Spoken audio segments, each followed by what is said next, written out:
Hello, I'm Liz Zorab. This is Byther Farm and I've been harvesting.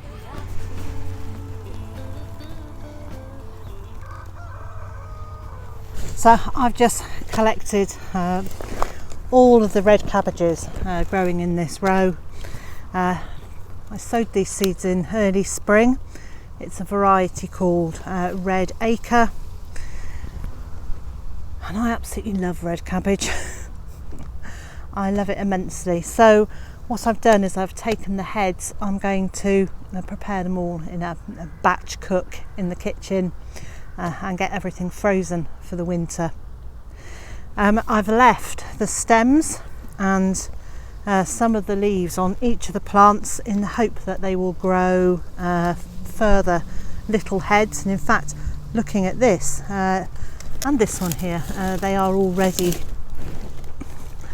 were already happening. So little tiny baby heads of cabbage, lovely. I'll cook those whole and get them in the freezer. Really nice, yum. I've had this row covered in netting since I transplanted the seedlings to stop cabbage white butterfly and cabbage moth from laying their eggs on the plant, and that has worked really well. Really pleased that it looks like the only holes in the leaves are slug damage. But I took the cover off about 2 weeks ago because when I came out here to see whether they were nearly ready to be harvested, I noticed that sparrows were hopping in and out through an opening at that end. My concern was that once they got in, there might be some who wouldn't find their way back out again. So I took the netting off, and it's been a couple of weeks. I did think maybe the butterflies would have already got to the leaves, but there's no great sign of butterfly, caterpillar damage. As I said, there's some slug damage and that's about it. So that's worked really well. I'm very pleased with that. So I will leave the stems to try and regrow a bit. I'm removing the leaves on the far side there because they are in contact with the leeks, and I do want the leeks to grow nicely now. I might have to pull out a few weeds I can see growing, but these leaves are not going to go to waste. There's one or two things will happen to them. Some of them I'll give to the chickens, and the others will go into the compost heap. In fact, I'll pop these in the compost heap now, and the rest can go to the chickens. I'm also harvesting a few onions to go into my braised red cabbage. This is not the way to harvest onions for storing, because you want to lift those from underneath gently and not pull them from the top. But the onions in this bed have done really well. They are big onions, but I'm going to use this. Within a couple of hours, this one's going to be chopped up and in the oven. And choosing one of the hottest days of the year to braise red cabbage might not seem the smartest of moves, but I'm putting the oven on anyway, so I'm going to fill it up and use it as much as I can. These cabbages are so heavy. They're straining the plastic basket. I think I might have to go and find the wheelbarrow to carry them the rest of the way.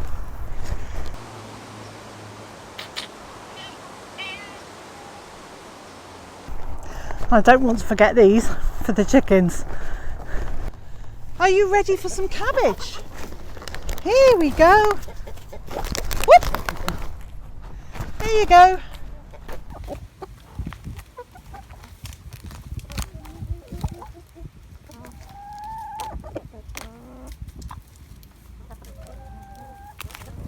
And here come the babies. It's really hot in here today. Anyway, I'm going to start by preparing all the onions. I'm going to peel and chop all of those, and I'm going to put them in a little bit of water to sweat off. Now I'm actually cooking without oil at the moment. because I'm trying to reduce my calorie intake. So wherever possible, I'm not using oil. One of the things about chopping onions is that they make you cry, particularly homegrown strong onions. That one of the tricks to stopping yourself from crying is to cut your onion quite a way in front of you, because the reason it makes you cry is the juices from the onion, which are a something or other, I can't remember what it is, but when they splash up into your eye, they mix with the water in your eye to form, I think it's hydrochloric acid, which is what stings. And obviously your eye is trying to wash that acid out, so your eyes water.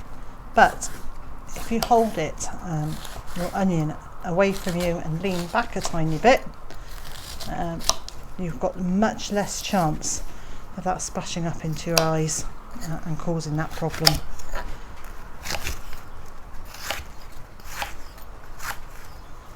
It's like famous last words saying that, isn't it?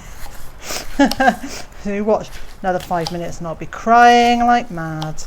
So I've got about an inch to an inch and a half of water in there. I'll just put the heat on.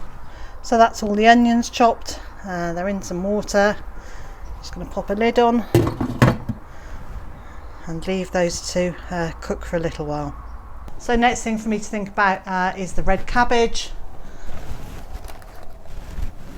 Now, there are a fair few of these, and it's going to take a bit of time. So with this one, I can see a slug. Nice. And I can also see some caterpillar evidence, as in poop. Yeah, I think I need a bigger knife. That's better.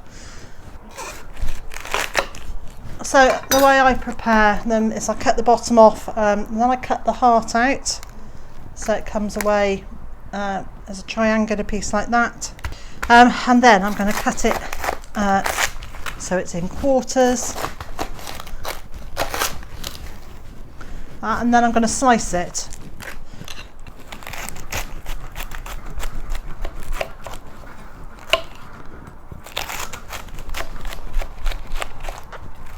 And this is the point where you need to be really careful of your hands.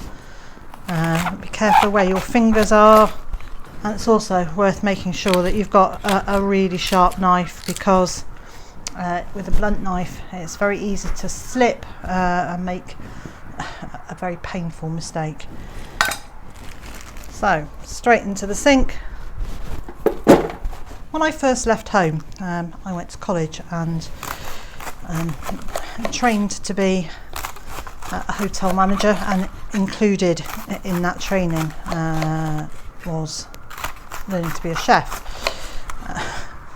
And nothing I learnt at college has really put me in good stead for this kind of batch cooking of home meals. I can make lots of fairly fancy 1980s style meals with lots of cream and lots of wine, none of which are terribly good for me. And there's a couple of bits here looking quite tough.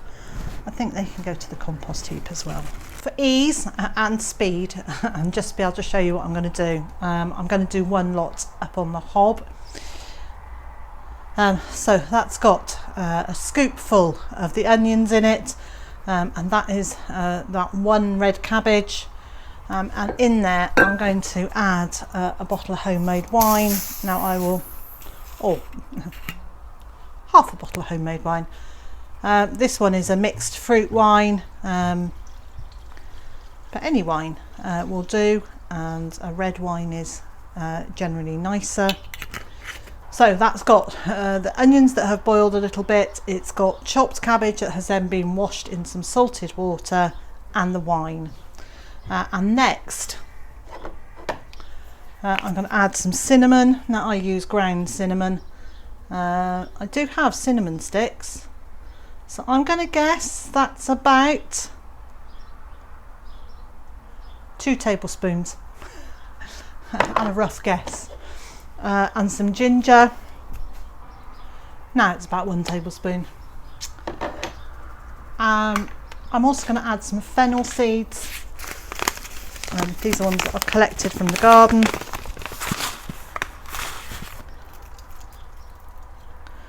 Because Mr. J is not a huge fan of cloves, but fennel does a pretty good job of replacing the cloves. Some black pepper.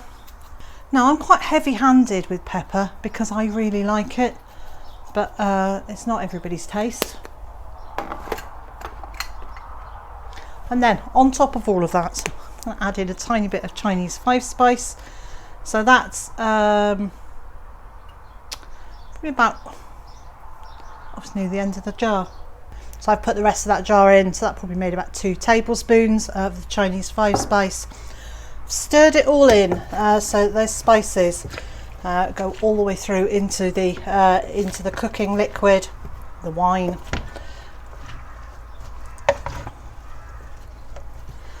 And I've also added a handful and a half of sultanas. And when most of this is cooked down, I'm going to add some apple into it. Now usually I would put fresh apple in at this stage. I don't have any fresh apple at the moment, but I have got loads and loads of jars of apple sauce, and also got frozen apples. So I'll add those in once this has softened a little bit. So when I first put this cabbage in here, it was right to the top. It's now down to about here, and when it's cooked a little bit more, it will become even less. So I'm going to bring it to the boil, and once it's at boiling point, I'm going to turn the heat right down to a very low simmer, pop the lid on it and let it cook really slowly, so all those flavours infuse right the way through the cabbage.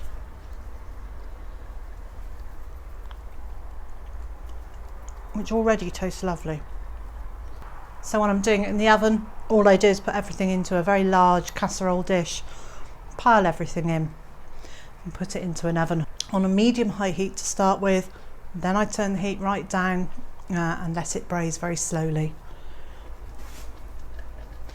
I haven't added any salt to this because I washed the cabbage in salty water. So I will taste this before it goes into containers to go into the freezer, and if I need to add a bit more salt, that's when I'll do it.